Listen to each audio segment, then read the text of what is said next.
सर्वेभ्यो नमो नमः। आज हम कक्षा 7 की रुचिरा का तृतीय पाठ स्वावलंबनम पढ़ेंगे। इसकी व्याख्या मैंने आपको पिछले वीडियो में बताई है। अगर आप लोगों ने वो वीडियो न देखा हो तो आप जरूर देख लें। आज हम एक्सरसाइज शुरू करते हैं। तो जैसा कि आप समझ चुके हैं कि स्वावलंबनम का मतलब है आत्मनिर्भरता। ठीक है, तो आइए बढ़ते हैं अभ्यास कार्य की तरफ। ओके,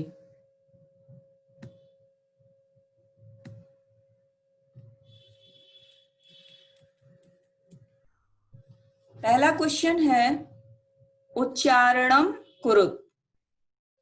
तो इसमें संस्कृत की गिनती दी हुई है, आपको ध्यान से पढ़ना है। पहले मैं उच्चारण करती हूं, मेरे साथ साथ आप बोलते जाएंगे। विंशतिः मतलब 20, 20। द्वाविंशतिः 22, 22। चतुर्विंशतिः 24, 24। पंचविंशतिः 25, 25। अष्टाविंशतिः 28, 28। नवविंशतिः 29, 29। तो आप देख रहे हैं कि क्या चीज इसमें कॉमन है। विंशति मीन्स आप समझ गए 20, तो विंशति सब में लगा हुआ है और जो उससे छोटी वाली संख्या है वो पहले लगी हुई है। ठीक है, तो ये आपको ध्यान देना है। जैसे 25 लिखना है तो पहले हम 5 की संख्या लिखेंगे पंच, फिर बड़ी संख्या लिखेंगे विंशति ही। पंच प्लस विंशति ही मतलब 25। तो संस्कृत में गिनती लिखते समय हम इस बात का ध्यान रखते हैं। और अगली लाइन देखते हैं। त्रिंशत 30, द्वात्रिंशत 32, त्रयस्त्रिंशत 33, चतुर्त्रिंशत 34 मतलब 34, अष्टत्रिंशत 38 मतलब 38, नवत्रिंशत 39।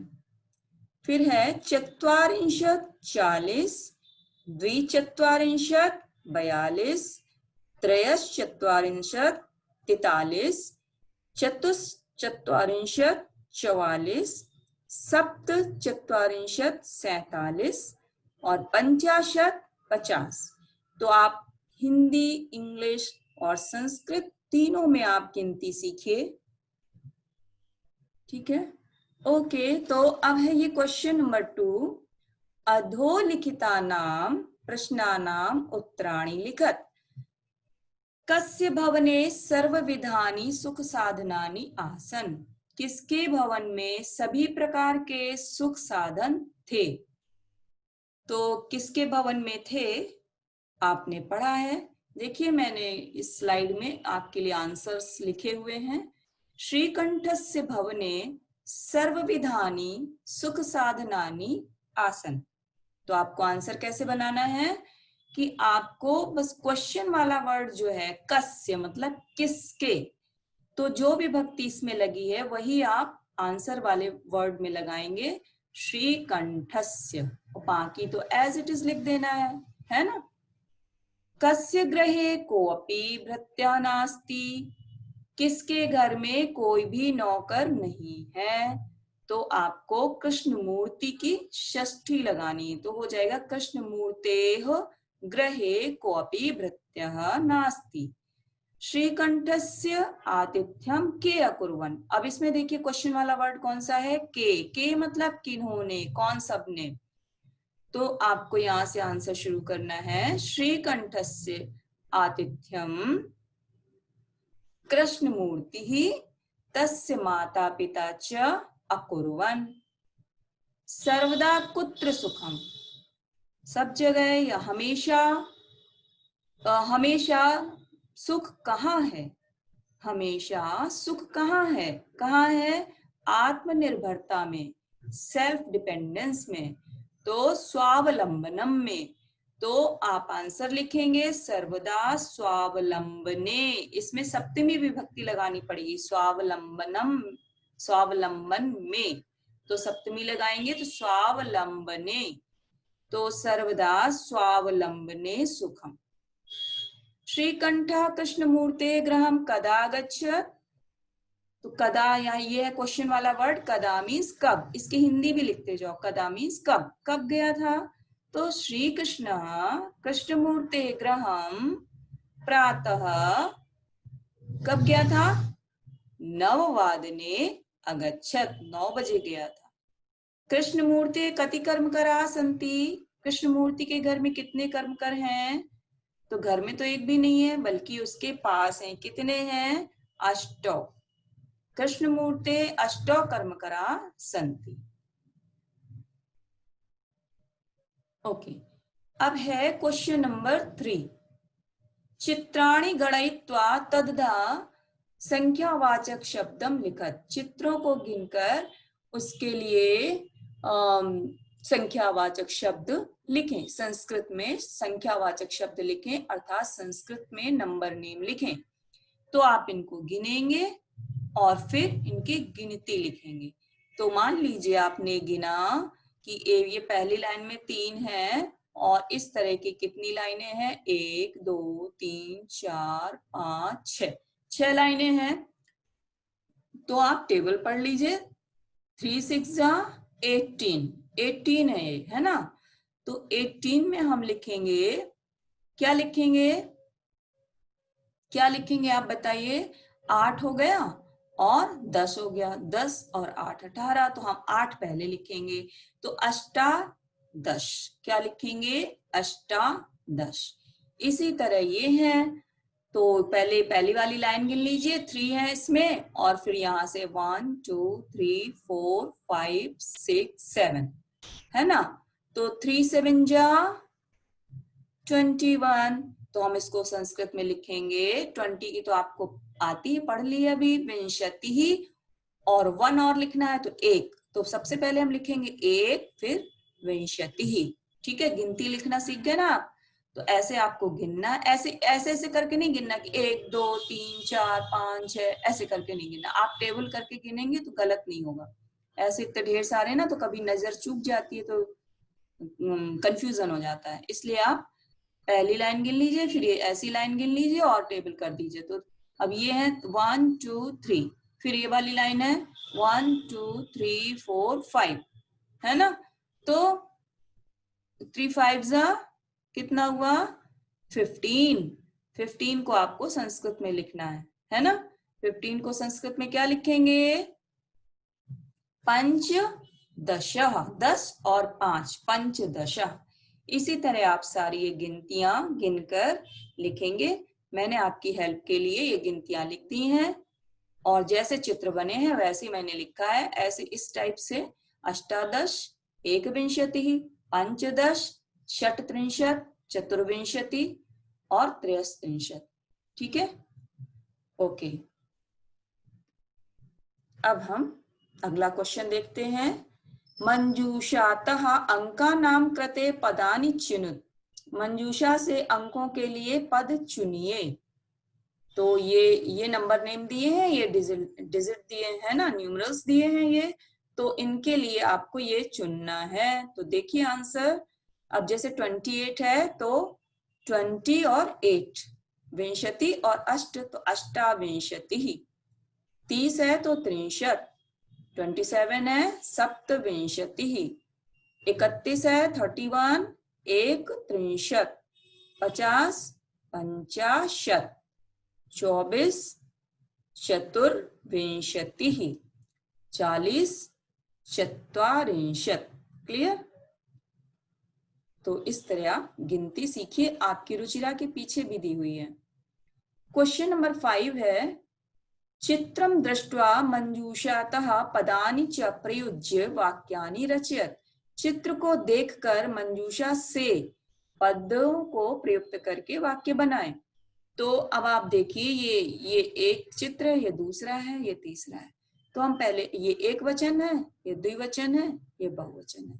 तो हम पहले ये देखते हैं, ठीक है। तो पहले हम एक वचन का लेते हैं।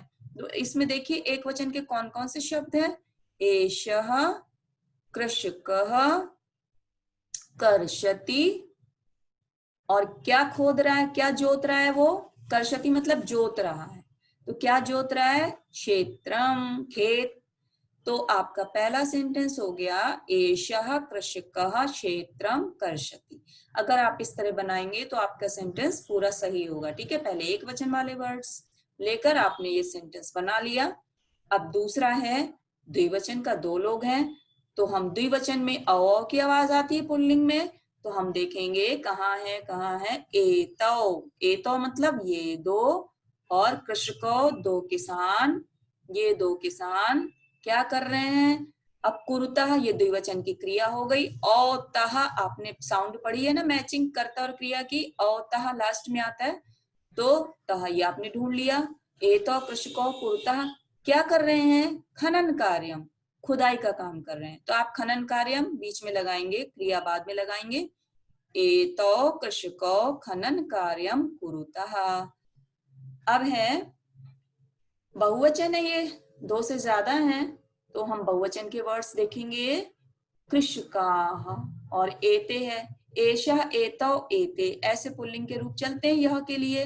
तो ये सब किसान क्या कर रहे हैं, क्या कर रहे हैं, धान, चावल के जो पौधे होते हैं ना, चावल, तो उसे कहते हैं धान्यम।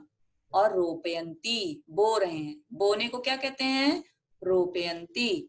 तो एते कृषकाः धान्यम रोपयंती। ओके। अब क्वेश्चन नंबर 6 आया। तो इसमें आपको समय सीखना है कि समय कैसे बताते हैं। तो मैं आपको बता रही हूँ, ध्यान से सुनिएगा कि एक तो सबसे पहले इसमें मिस प्रिंट है। तो यहाँ पर लिखा 10:30, यहाँ पे लिखा 12:30। तो आपको ये द्वा वर्ड जो है काटना है, बुक में द्वा वर्ड काटना है, ठीक है। तो आपको लिखना है 10:30 वादनम, ठीक है, ओके। तो हम वादनम का मतलब है आवर, घंटा। तो और फिर हम गिनती लगा देते हैं जितने घंटे होते हैं। और इसके बाद यदि उस घंटे से ज्यादा या कम है, अभी तो इसमें आप ज्यादा वाला सीख रहे हैं कि 30 मिनट्स ज्यादा है ना, ज्यादा है इसमें, तो हम ज्यादा को क्या करते हैं, सार्ध लिखते हैं। एक घंटे का आधा कितना होता है, 60 मिनट का आधा 30 मिनट्स, तो आधा हो गया ना वो। तो अर्ध मीन्स आधा, और सा मीन्स सहित, मतलब आधा उसमें है, आधा उसमें लगा हुआ है, सहित है, ठीक है। तो हम ऐसे करेंगे कि अगर ये सिंपल है 7, तो हम कर देंगे, गिनती लिख देंगे सप्त और वादनम, सप्त वादनम। अगर ये 2:30 है, 2 बजे से ज्यादा है, 2:30 बजे है, तो हम सबसे पहले लिखेंगे सार्ध, मतलब इसमें आधा ज्यादा है। किससे ज्यादा है, 2 से ज्यादा है, तो हम द्वि लिखेंगे, फिर वादनम हो जाएगा, सार्ध द्विवादनम।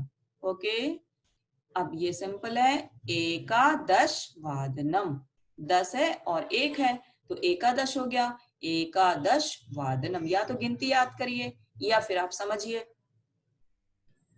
अब ये है 4:30, 4:30 है, तो इसमें भी सार्ध लिखना पड़ेगा। सार्ध कितने में ज्यादा है ये, 30 मिनट्स, 4 में, तो चतुर्वादनम, सार्ध चतुर्वादनम। फिर सार्ध एक वादनम, पंचवादनम, सार्ध त्रिवादनम, नववादनम, सार्ध द्वादश वादनम, अष्टवादनम, सार्ध सप्तवादनम। देखिए ये मैंने लिखा हुआ है आप लोगों की हेल्प के लिए, तो आप लोग देखिएगा। ओके, ठीक है। अब है ये क्वेश्चन नंबर 7। मंजूषातः पदानि चित्वा रिक्त स्थानानि पूरयत। मंजूषा से पदों को चुनकर रिक्त स्थान पूरे करें। अब आपको इनमें ये भरना है फिलअप्स। ऋतवा भवंती, ऋतवें होती हैं कितनी, 6, तो षड ऋतवा भवंती। मासा भवंती, मास कितने होते, मास मीन्स महीने, लिखो यहाँ पर मास मीन्स महीने, तो मास कितने होते हैं, 12। तो द्वादश, यहाँ द्वादश लिख देंगे। एकस्मिन् मासे, एक महीने में कितने दिन होते हैं? कितने दिन होते हैं? 63, या तो 30 होते हैं या फिर 1/63 31 होते हैं। ठीक है ना? ओके। फरवरी मासे सामान्यतः कितने दिन होते हैं? अष्टाविंशति, 28 दिन होते हैं। जब लीप ईयर होता है तब कितने दिन हो जाते हैं? 29 हो जाते हैं, है ना? तो अधिकतर तो 28 दिन होते हैं। ओके, तो अब देखिए, मम शरीरे हस्तौ स्तः, मेरे शरीर में हाथ है। हस्तौ द्विवचन है, तो कितने हाथ होते हैं सबके? 2, तो द्वौ हस्तौ स्तः। क्लियर? देखिए इसके आंसर भी लिखे हुए हैं।